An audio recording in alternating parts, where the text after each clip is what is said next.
Assalamualaikum warahmatullahi wabarakatuh. Perkenalkan, kami dari kelompok 4 ingin menjelaskan tentang teologi aliran Jabariyah dan Qadariyah. Aliran Jabariyah muncul karena adanya pengaruh dari pemikiran asing, yaitu pengaruh agama Yahudi bermazhab Qur'an dan agama Kristen bermazhab Yakobit. Dan aliran Jabariyah telah dikemukakan pada masa Bani Umayyah yang tumbuh berkembang di Syria.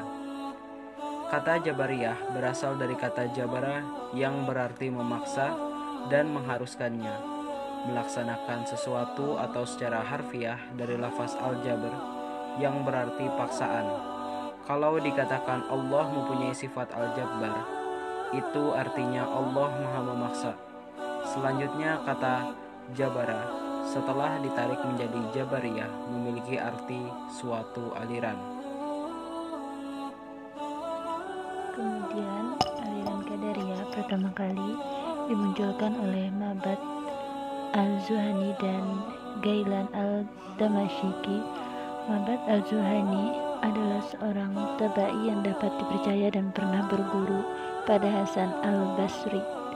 Adapun Ghailan al-Damashiki adalah seorang orator yang berasal dari Damaskus.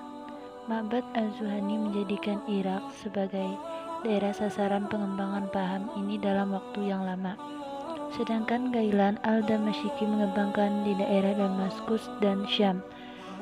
Adapun corak pemikiran paham Qadariyah lebih mengedepankan sikap rasionalitas, otoritas, akal yang sangat berperan dalam segala perbuatan atau aktivitas manusia tanpa adanya campur tangan Tuhan.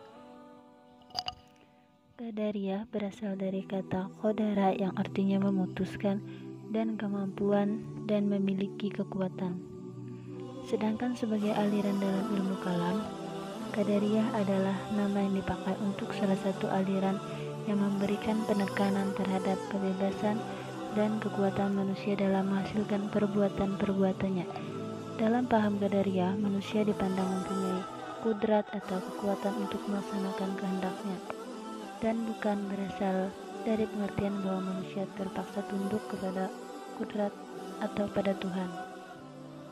Kemudian kita beralih ke sejarah kemunculan aliran Jabariyah dan Qadariyah. Aliran Jabariyah muncul di masa pemerintahan dinasti Umayyah berkuasa. Kondisi sosiologis masyarakat sangat mendukung sehingga kelompok ini muncul. Paham ini dikenal dengan sebutan fatalism atau predestination.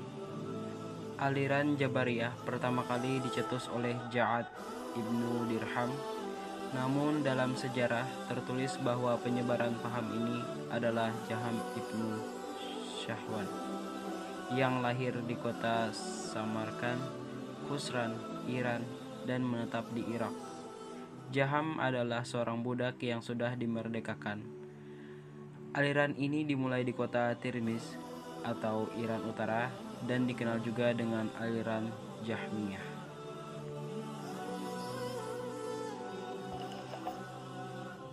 Selanjutnya, aliran Qadariyah. Qadariyah pertama kali dimunculkan oleh Ma'bad al-Zuhani dan Ghailan al-Damashiki.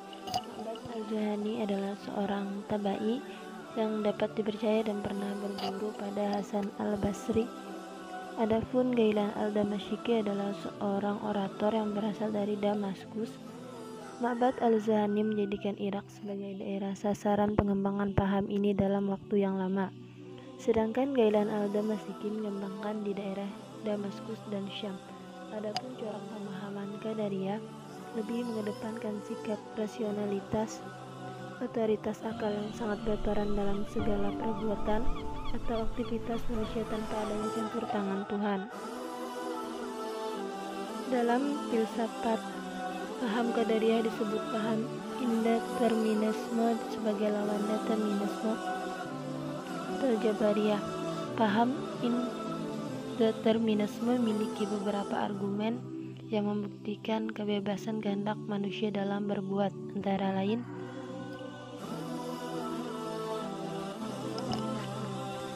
Satu, kehendak merupakan salah satu bentuk keinginan. Sebagai umumnya, keinginan atau kehendak itu mempunyai tujuan tertentu dan karena itu menghendaki terjadinya tindakan untuk mencapainya. 2. Keinginan merupakan satu tindakan lanjut dari pengetahuan. Dengan demikian, kehendak itu disebut juga keinginan rasional. Hal ini menentukan adanya hubungan konsekuensi antara kehendak dengan pengetahuan sebelumnya. Oleh karena kehendak itu bersifat rasional, maka biasanya selalu mengarah kepada nilai kebaikan umum, termasuk keinginan yang bersifat parsial. Akibatnya seorang tidak pernah menghendaki sesuatu kecuali jika mengandung nilai baik menurut pandangan orang tersebut.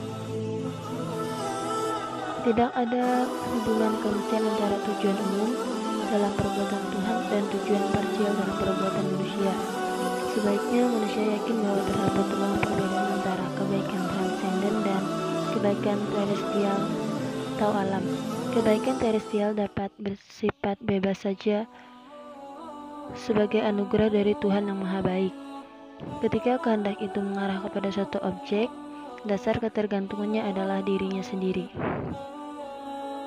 Kehidupan masyarakat dewasa ini ditandai dengan perkembangan kemajuan sains dan teknologi, termasuk ilmu-ilmu sosial kemanusiaan, sangat pesat memberi pengaruh terhadap kesadaran manusia dalam pemahaman keagamaan, sehingga teologi harus bersaing dengan ilmu-ilmu lain dalam pengkajian untuk dapat digunakan dalam meningkatkan produktivitas kehidupan yang dibutuhkan umat Islam dewasa ini, yang jauh ketinggalan dibandingkan dengan Barat dalam berbagai aspek.